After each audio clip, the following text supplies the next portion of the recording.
자, 오늘 우리 성숙된 믿음이라는 말씀을 가지고 은혜를 나누기를 원합니다.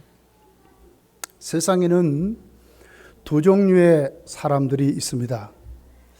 성공을 지향하는 사람들이 있고 성장을 지향하는 사람들이 있어요. 성공을 지향하는 사람들은 성공해야 행복해요.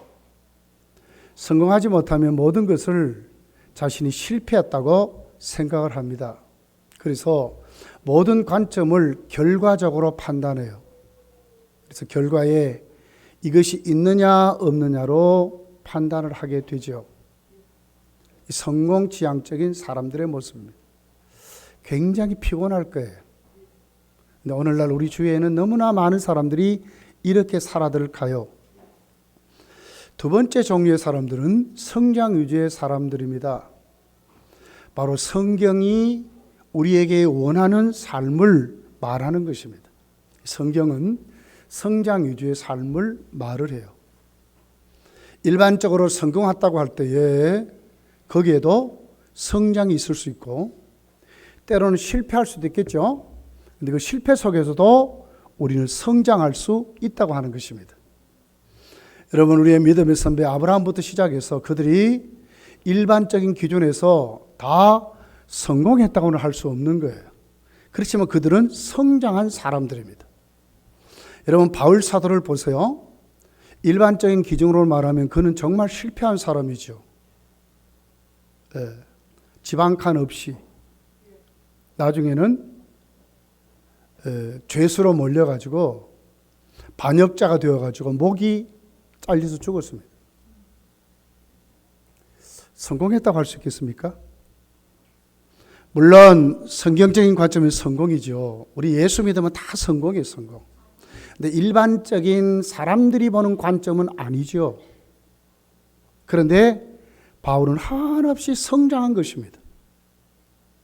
정말 성화된 믿음의 사람으로 마지막 그는 죽음에서도 선한 싸움을 다 싸웠다. 믿음을 지켰다. 하나님이 나에게 상을 준비해 놓았다고 자신 있게 말한 사람이었어요. 이것을 성장한 사람들이다, 이렇게 말씀을 할 수가 있습니다. 성경은 모두 이렇게 기록이 되어 있어요. 우리가 잘못된 길 가면, 정욕대로 욕심대로 가면 하나님이 꺾으시죠. 그 길이 잘 될 수 있을까요? 직업을 가졌는데 정말 하나님이 싫어하는 직업을 가져요. 무슨 술 장사한다든지. 만약에 이런 직업을 가지고 산다면 하나님 기뻐하실까요?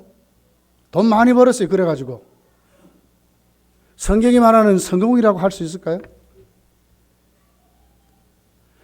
우리의 관점은 어디에 두고 우리가 신앙생활을 하냐면 성장에 관점을 두고 신앙생활을 해야 된다는 거예요. 교회를 5년 다녔습니까? 몇 년을 다녔습니까? 직분이 뭡니까? 교회에 맑게나 합니까? 어깨에 힘이 들어갔습니까? 그러면 여러분의 믿음은 성장했습니까? 하나님이 말씀하는 그 믿음의 기준으로 여러분 성장했습니까? 성경은 이것을 지금 우리에게 묻는 거예요. 이번 참 구역공과가 잘 써졌어요, 여러분. 이번 총회 구역공과는 우리 가정교회, 이제 가정교회 주보가 나가죠. 모든 총회 이번 올해 구역공과는 성품에 대해서 쓰여졌어요. 전부 성품에 대해서. 이번 금요 기도회 때 제가 설교를 성품에 대해서 우리가 1과 2과를 내가 압축해서 설교를 했어요. 그렇게 해가지고 기도하고 나누고 그랬어요. 모세 같은 사람, 무슨 사람? 혈기의 사람, 분노의 사람, 이런 사람이었잖아요. 그리고 얼마나 교만했어요. 하나님이 그를 꺾으시지요. 뭐 때문에요? 성품을 변화시키려고. 그래서 모세를 향해서 뭐라고 그러죠? 이 땅에, 이 지구촌에 존재하는 어떤 사람보다도 모세는 그 마음이 온유하다, 이렇게 말했어요. 성품이 변한 것입니다. 자, 오늘 12절에 보면 우리의 믿음의 성장을 이제 시작을 하는데, 여기 보니까 자녀들아 이렇게 시작을 해요. 원문을 보면 갓 태어난 아이를 말합니다. 우리의 믿음의 출발점은 여기 있습니다. 중생하면 갓 태어난 어린아이 같습니다. 쉽게 말하면 구원받은 모습으로 세워져 있죠. 여러분, 갓 태어난 어린아이가 사람 구실합니까? 사람 구실 못해요. 예수를 믿고 우리가 하나님께 거듭났지만 다 된 게 아니에요. 성도로 말하면, 하나님의 자녀로 말하면 아직 걸음마도 못한, 호흡만 하는 이런 믿음의 단계로 우리가 출발하는 거예요. 그대로 있으면 되겠어요? 그러면 성도 구실합니까? 교회 일꾼 구실합니까? 할 수 없어요.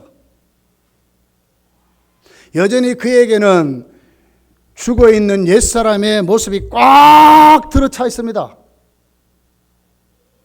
이 모습 가지고 믿음이 성장했다고 말할 수 있어요. 그런 사람 헌금할 수 있어요, 여러분. 교회 진다 그러면 한번 어깨 한번 이렇게 해서 뭐 이렇게 하려고 다른 사람은 헌금도 많이 할 수 있어요. 그렇다고 믿음이 성장했습니까? 아니죠. 성장은 아닙니다. 자, 우리 12절을 한번 읽어볼게요. 자, 읽습니다. 시작. 자녀들아, 내가 너에게 쓰는 것은 너희 죄가 그의 이름으로 말미암아 사함을 받았느니라. 자, 어떤 단계입니까? 갓난 아이, 갓 태어난 아이 같은 단계인데, 이 단계는 뭐죠? 너희 죄가 그의 이름으로 말미암아 사함을 죄사함을 받은, 요 말이죠. 죄사함을 받은 단계입니다.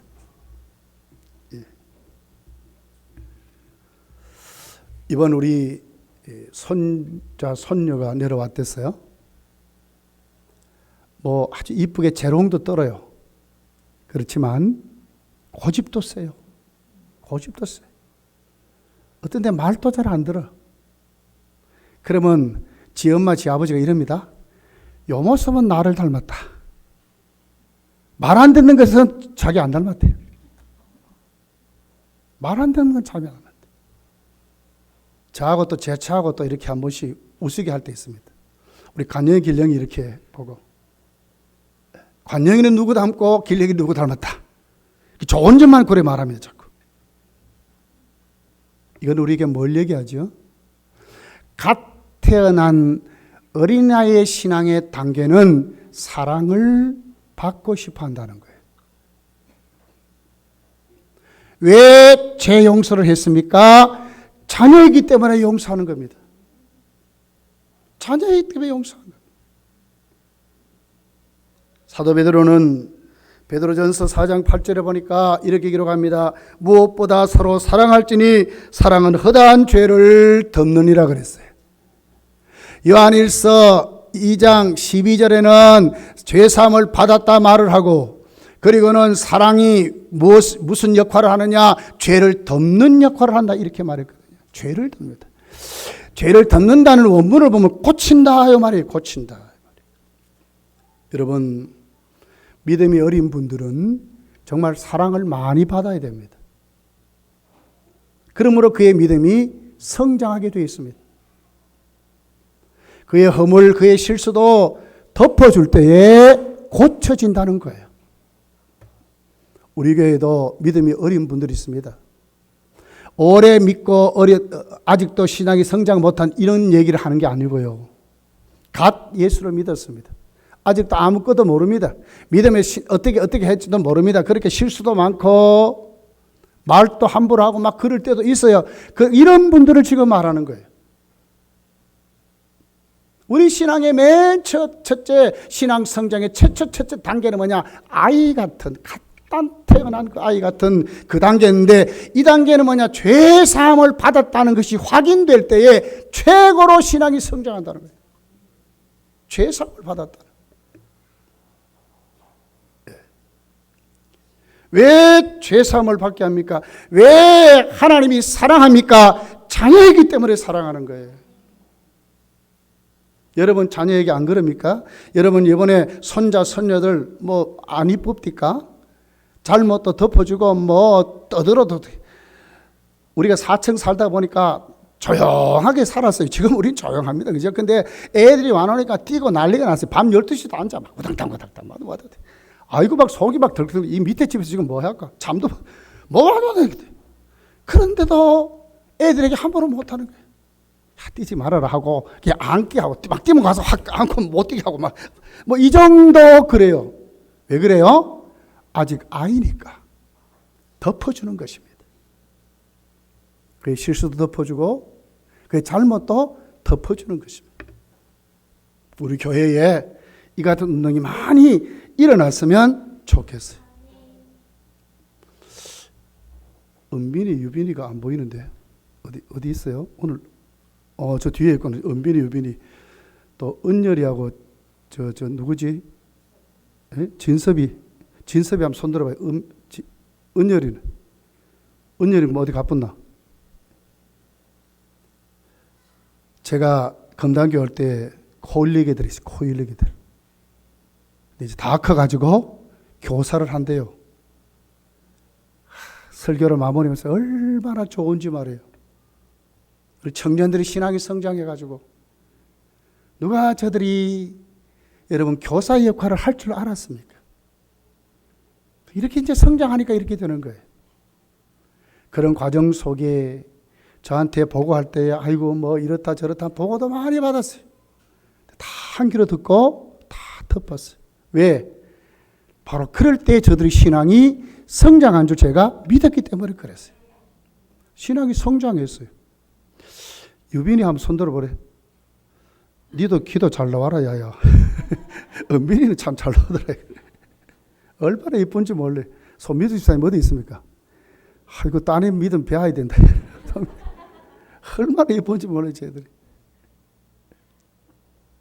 여러분 정말 우리 교회가 성장하려면 하나님이 가장 기뻐하는 일을 교회를 세워가는 것입니다. 그 중에 정말 믿음이 어린 사람들이 성장해 가는 거예요. 무엇이 정말 필요합니까? 사랑이 필요한 거예요. 정말 덮어주는 게 필요한 거예요. 그들이 나중에 다 깨달아요. 그들이 믿음이 자라면 다 알게 돼요. 그럴 때 뭐가 깨달아집니까? 아하, 내가 이거 잘못했구나 하고 자신들이 고친다는 거예요. 이게 허다한 죄를 덮는다는 의미인 것입니다. 특별히 우리 나이 많은 분들이 조심하셔야 돼요. 나이가 많으면 힘이 어디로 닿습니까? 입으로. 참지 못해 이 말이요. 참지를 못해. 입술에 절제가 있기를 예수님 축복합니다. 절제하셔야 돼요.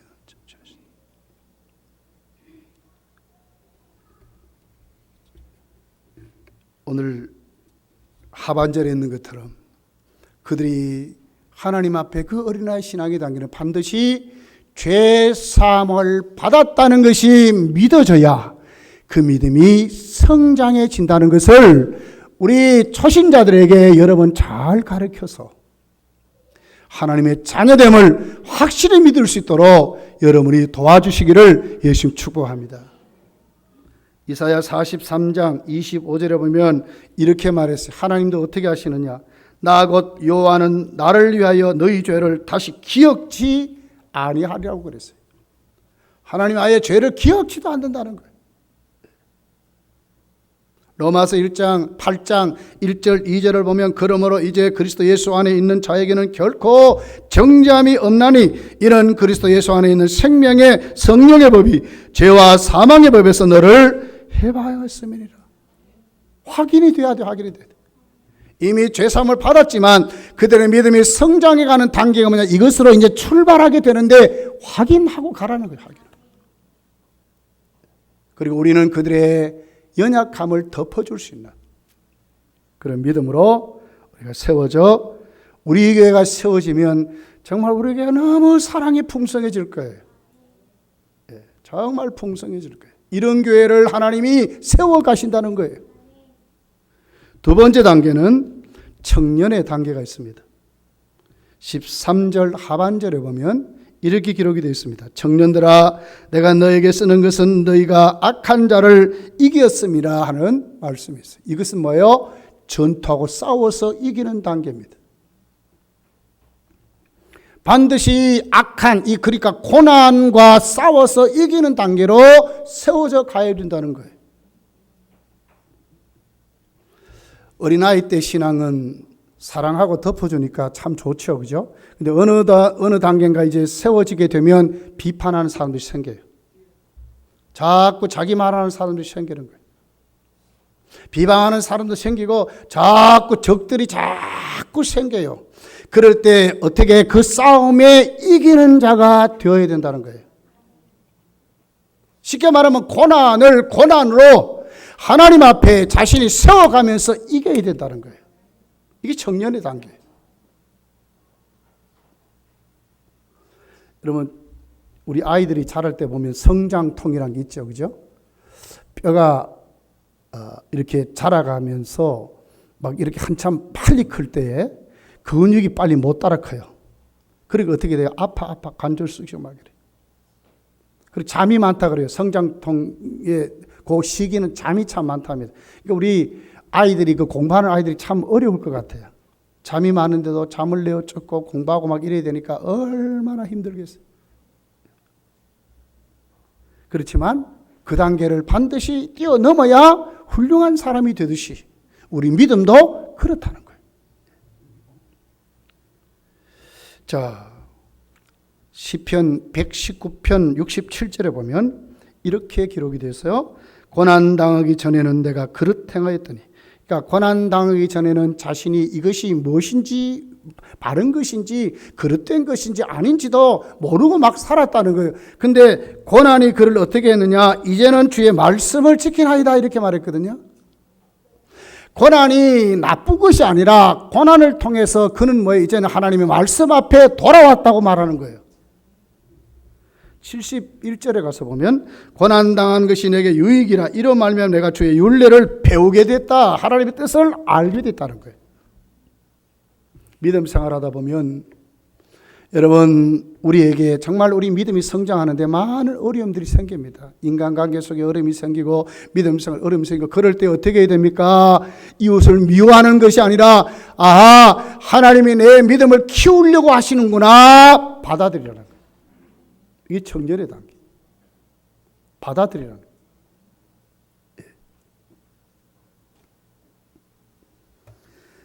여러분 디모데후서 2장 1절에서 6절에 가서 보면 제자의 도를 설명하는데 세 가지 비유가 나옵니다. 거기 보면 군인의 비유가 나와요. 예수의 좋은 군사로 나와 함께 고난을 받으라. 또 5절에 가서 보면 경계하는 자가 법대로 경계하지 아니하면 승리자의 관을 얻지 못한다. 6절에 가서 보면 수고하는 농부가 곡식을 먼저 받는 것이 마땅하니라. 그래서 농부의 비유로 말했어요. 군인의 비유, 운동선수의 비유, 농부의 비유 말했어요. 세 가지 다 뭐가 있습니까? 어려움이 있고 고난이 있어요. 그냥 되는 법이 없어요, 여러분. 신앙은 저절로 절대로 잘하지 않습니다. 우리가 많은 어려움이 있어요. 좀 크고자 하는데 자꾸 막는 것도 생기고 자꾸 그래. 그럴 때 어떻게 받아야 되느냐? 이 교회가 나빠서 이런 게 아니라 그 말이에요. 하나님이 그렇게 하신다는 우리 믿음을 키우시려고. 하나님이 그렇게 하신단 말이에요. 예. 마냥 사랑만 받고 이렇게 하지 않는다는 거예요. 반드시 그곳에서 훈련받아서 훌륭한 하나님의 군사로 일어나게 하도록 하나님이 그렇게 한다는 거예요.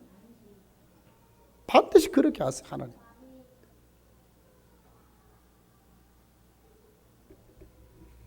이럴 때에 무엇이 우리로 하여금 이 고난을 이기게 하실까? 자,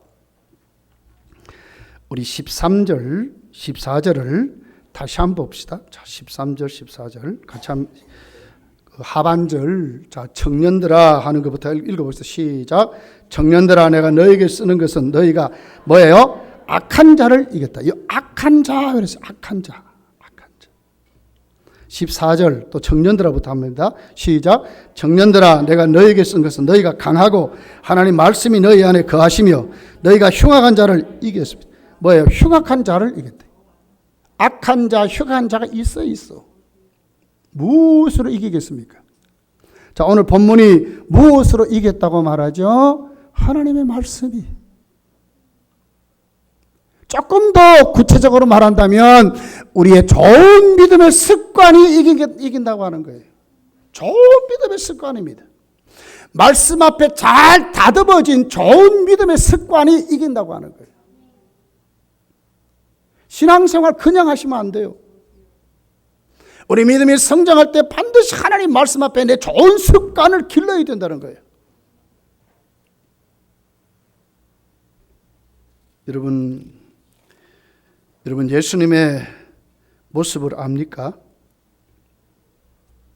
누가복음 21장을 가서 보면 겟세마네 기도가 나오죠. 그럴 때 거기에 무엇으로 기록하냐면은 예수님의 습관을 쫓아 나가셨다고 그랬어요. 예수님의 좋은 습관입니다. 십자가를 지러 가시는데 예수님은 그냥 그대로 사람만 고치고 살리고 복음만 전하는 것이 아니라 예수님 자신도 좋은 습관을 가지고 하나님의 사역을 감당하다가 여러분 겟세마네로 나가서 힘을 얻어서 십자가를 지셨다는 거예요. 좋은 습관입니다.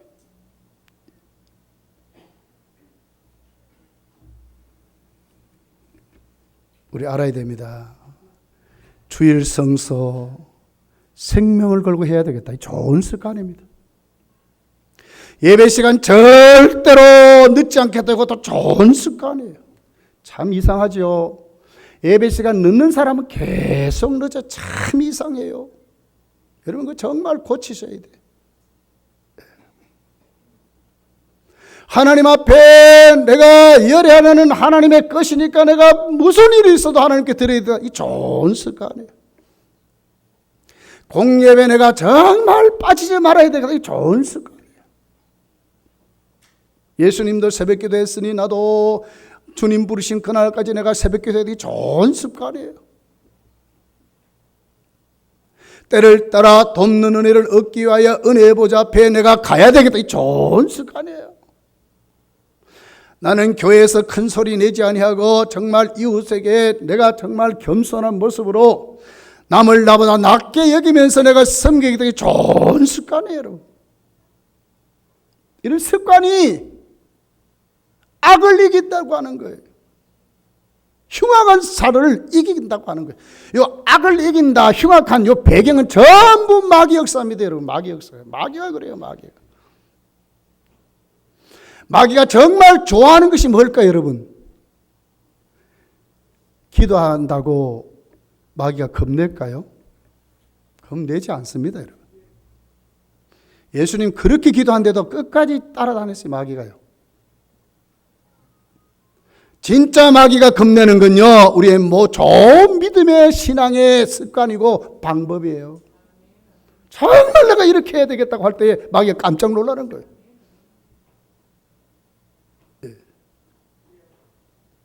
제가 이번에 흰돌산 올라가면서 사실은 흰돌산을 그만두려고 그랬어요. 너무 갈등이 많아가지고. 솔직히 교리적으로는 우리 합동축과 좀 안 맞아요. 너무 기도하는 것이 좋고 참 가서 회개하는 것이 좋아서 내 자신을 돌아보는 것이 좋아서 다녔지요. 이 정도면 되지 않겠느냐 그렇게 생각했어요. 그랬더니 아닌가 다르게 우리 처가 대반 이번에 제가 관영이도 와가지고 이번에 중국 들어갔거든요. 이거 이제 큰아들이 왔다고는 가만히 보니까 이 밥 차려주고 이제 출근시켰는데 뭐 이게 걸렸는지 모르지만 이번에는 안 올라간다 그네. 제가 딱 그 마음을 가지니까 대반 그래요. 그러니까 내가 내 마음이 갈등이 있으니까 강력하게 원하지 못해. 그래서 제 혼자 이번에 올라갔어요. 올라가니까 너무너무 좋은 거예요. 하하, 요런 마귀가 이 같은 것을 듣지 못하도록 이렇게 기도하지 못하도록 했구나 하는 것을 내가 깨닫게 된 거예요. 이야, 다시 시작해야 되겠구나. 아주 이번에는 막 나한테만 직접적으로 하시는 말씀을 하는 게, 중간중간 강사들이 이제 윤서주 목사님 말고 강사들이 선 그분들도 막 나에게 하는 말씀 같은 거 말씀만 하는 거예요. 얼마나 은혜를 받았는지. 여러분, 좋은 습관을 가져야 돼요. 믿음의 주님과 같이 좋은 습관을 가져야 됩니다. 이제 세워야 됩니다. 내가 이렇게 믿어야 되겠다고 하는 정말 좋은 습관을 가지고 습관을 따라 우리가 정말 그것을 규칙적으로 신앙의 하나의 룰로 정해서 우리가 믿는 것입니다. 그럼 마귀를 이길 수 있어요. 악한 자, 회방하는 자 이길 수 있어요. 사랑하는 성도들이여, 오늘 청년들아, 내가 너희에게 쓰는 것은 너희가 악한 자를 이겼음이라는 이 말씀이 여러분의 말씀이 되시기를 예수 축복합니다. 이렇게 돼야 됩니다. 돼야 됩니다. 예, 예. 내일부터 이제 특별 새벽 기도를 한다고 그랬어요. 여러분 다 나오셔야 돼요. 다 나오세요. 특별 새벽 기도라. 우리 교회가 한 주간 동안 하는 거예요. 여러분 달라져요. 달라져. 한 주간 동안 나와서 기도해 보세요. 달라져요. 달라져요. 예. 이런 좋은 습관, 이 순종하는 좋은 습관을 가지는 거예요. 세 번째 단계는 오늘 13절 상반절 14절의 중반절에 있습니다. 자, 우리 13절 상반절 아비들아부터 한번 읽어볼까요? 시작. 아비들아, 내가 너희에게 쓰는 것은 너희가 태초부터 계신 이를 뭐요? 알았습니다. 하나님을 진짜 사모하고 아는 단계입니다. 이 단계가 우리의 믿음을 쑥쑥 자라게 하는 거예요. 정말 장성한 분량에 이르도록 하는 거예요. 하나님을 알려고 하는 것, 하나님을 만나고 싶어 하는 것, 하나님을 알아서 그 뜻대로 살려고 하는 것, 그분께 영광 돌리며 살려고 하는 이 믿음이 충만해져야 된다는 거예요. 그 단계가 최고의 단계입니다. 이런 사람이 무엇을 이기겠어요? 자, 우리 15절서 17절까지 한 목소리 읽어봅니다. 시작. 이 세상이나 세상에 있는 것들을 사랑하지 말라. 누구든지 세상을 사랑하면 아버지의 사랑이 그 안에 있지 아니하고, 이는 세상에 있는 모든 것이 육신의 정욕과 안목의 정욕과 이성의 자랑이니 다 아버지께로부터 온 것이 아니요 세상으로부터 온 것이라.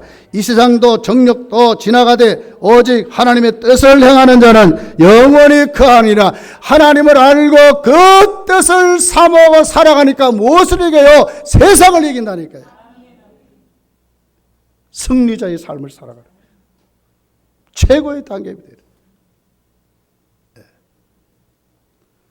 우리 다 이런 단계로 여러분 세워지기를 원합니다.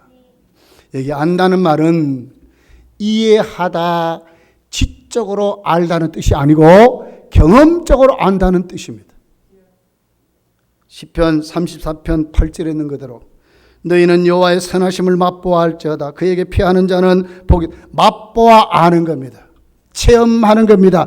하나님과 동역하는 것입니다. 하나님과 함께 삶을 살아가는 것입니다. 얼마나 충만해지겠어요? 얼마나 좋겠어요, 여러분? 네. 여러분, 노인의 가장 문제가 뭔지 고독이잖아요, 고독. 저도 어떤 데 한번 생각해 봤어요. 만약에 우리 처가 나 먼저 가면 나가 어떻게 할까? 내가 그러면 어떻게 될까? 과연 내 자식들하고 내가 어떻게 볼까? 내 혼자 어떻게 외롭게 그렇게 하면 살까? 목사도 그런 마음이 들더라 그 말이에요. 그런 세상에 하나님과 동행하고 산다는 것, 여러분 복 아닙니까? 이거보다 더 행복한 게 어디 있겠어요, 여러분? 여러분 주위에 있는 여러분의 친구는 어떤 모습입니까, 여러분? 전부 인간관계로, 돈으로, 또 이해관계로 전부 어떻게 보면 조건적으로 맺어진 짝들 아닙니까? 하나님이 무슨 조건 가지고 우리에게 오셨어요? 안 오셨어요. 그렇게 하지 않아요, 하나님은. 아들까지 주신 그 사랑 가지고 오늘 또 하나님은 임마누엘 하시기를 원하시고 그 삶을 살게 하신다는 거지요. 이걸 깨달은 사람들이 살아가 보세요. 얼마나 행복하겠어요. 얼마나 행복하겠어요. 예. 여러분 등산해 봤어요? 여행해 봤어요? 혼자보다 둘이 훨씬 좋습니다. 하물며 하나님을 내가 알고 그분과 교제함으로 주어지는 그 삶의 결과가 있는 그 사람들이 얼마나 이 세상을 정복하며 살게 하냐 그 말이에요. 14절은 이렇게 하죠. 아비들아, 내가 너희에게 쓰는 것은 너희가 태초부터 계시니, 그냥 아는 게 아니에요. 태초부터 계시니, 우주가 만들기 전에도 계신 그 하나님, 얼마나 그 지식이 방대합니까 여러분. 세상에 어떤 철학이 이 같은 지식을 가지고 있습니까? 태초부터 계시니, 누가 알아요? 우리가 안다 그 말이에요. 모든 원인과 모든 삶과 모든 결과의 대답이 되시는 하나님을 내가 모시고 사는데 얼마나 행복하냐 그 말이에요. 싸우는 정도가 아니에요. 이제는 높아져 버렸어요. 예. 악의 어떤 회방하는 자 이 정도가 이제 아니라니까. 전투하는 게 아니라 이제 높아졌어요. 다 품어요. 안고 가는 거예요. 하나님 앞에 내어놓고 가는 거예요.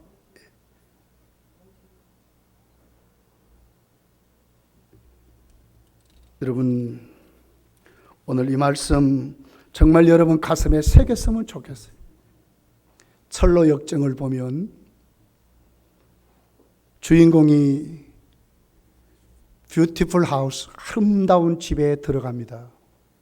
이상하게 겉은 멀쩡하고 좋아요. 그런데 들어가니까 깜깜합니다. 근데 거기에 한 사람이 있습니다. 당신 누굽니까? 묻습니다. 그랬더니 그 사람이 대답합니다. 당신 과거의 사람입니다. 이렇게 말하는 거예요. 근데 왜 이렇게 불을 꺼놓고 왜 이렇게 여기에 있습니까? 그랬더니 그가 얘기하는 거예요. 내가 정말 의도적으로 내가 어느 정도 신앙이 성장하겠다고 생각하고는 하나님을 찾지 않아서 그렇다는 거예요. 하나님 소원해서 그렇다는 거예요. 어느 순간인가 나도 모르게 하나님을 알려고 하는 의지가 떨어져서 그렇다는 거예요. 그랬더니 오늘 내 마음이 이렇게 공허합니다. 내 마음이 이렇게 강팍해 졌어. 내가 이렇게 어두워졌습니다 하는 것으로 거기 대답하는 거예요. 그가 누구냐? 바로 너가 이런 사람이라는 거예요. 존 버년이 거기서 하나님께 회개하는 장면이 나와 있어요. 우리가 하나님을 아는데 가장 문제가 있습니다. 그건 뭐냐? 최고 문제가 자만입니다. 자만. 이 정도 이제 됐다는 거예요. 다 됐다는 거예요. 성장하려고 안 해. 하나님을 알려고 안 해. 그분을 사모하지 않아요.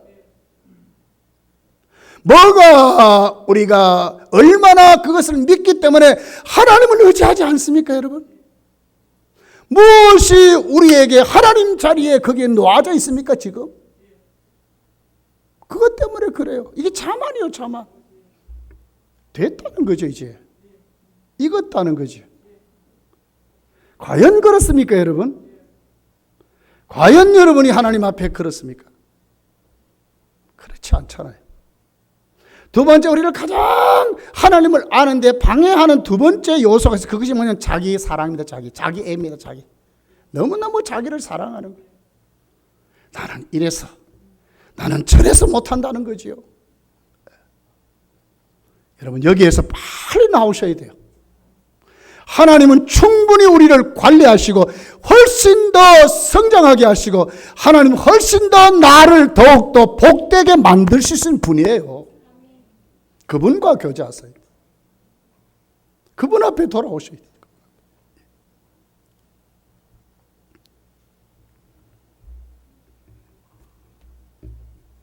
그리고 하나님께 정말 봉사해야 합니다. 아무리 많이 하나님을 알고 동력할 때에 여러분 사람이요 음식만 자꾸 먹어서는 안 되잖아요. 어떻게 운동해야 되는 거 똑같이 하나님 교회에 헌신하고 봉사하셔야 돼요. 교사로 섬기는 거 정말 복인 줄로 아셔야 돼요. 식당 봉사하는 거 정말 복인 줄 알았어요. 찬양대원으로 섬기는 거 정말 복인 줄 아셔야 돼요. 구역의 가장으로 하나님께 섬기는 거 정말 복인 줄 아셔야 돼요. 여러분이 재직해 상부부에 속해가지고 여러 부서에서 하나님 앞에 섬기는 거 정말 여러분 그것을 행복으로 여기셔야 돼요. 이것으로 우리 믿음이 성장하게 되고 하나님을 더욱더 알게 되어 간다는 거예요. 제가 이렇게 설교할 때에 여러분 중에 정말 그것이 좋아서 섬기는 분들은 이해할 거예요. 정말 주를 위해 헌신하고 하는 것이 좋아가지고 막 섬겨보세요. 더 섬기고 싶어져요. 더 거기에 생명을 걸게 돼요. 그러므로 우리가 어떻게 돼? 믿음이 자꾸 성장해 간다는 거예요. 나이 때문에 포기하시면 안 돼요. 사람들의 입방아에 포기하시면 안 돼요. 더 열심히 헌신의 자리로 가서야 돼요. 자, 에베소서 4장을 찾아보겠습니다. 우리 너무너무 잘 아는 말씀. 4장 11절부터 우리 16절까지를 찾아보고 말씀을 마칠게요. 자, 에베소서 4장입니다. 4장 11절부터 우리 16절까지를 찾아볼게요. 자, 교독해 보겠습니다. 그가 어떤 사람은 사도로, 어떤 사람은 선지자로, 어떤 사람은 복음 전하는 자로, 어떤 사람은 목사와 교사로 삼으셨으니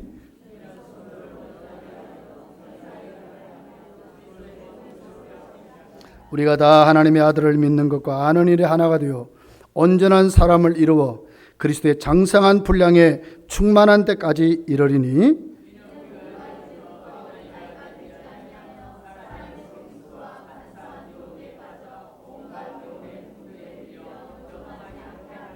오직 사랑 안에서 참는 것을 하여 범사에 그에게까지 자랄지라. 그는 머리니 곧 그리스도라.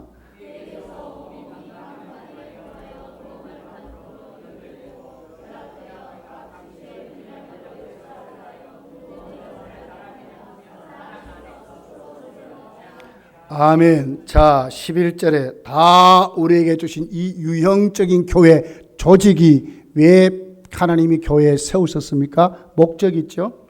12절에 뭐예요? 성도를 온전케 하여 뭘 하게 하시려고요? 봉사의 일을 하게 하시려고. 봉사하셔야 돼요. 그러므로 믿음이 성장해 가는 거예요. 절대로 뒷짐지시면 안 돼요. 참 어리석은 사람들이 봉사하셔야 돼요. 더욱더 봉사해야 돼요. 죽도록 봉사하셔야 돼요.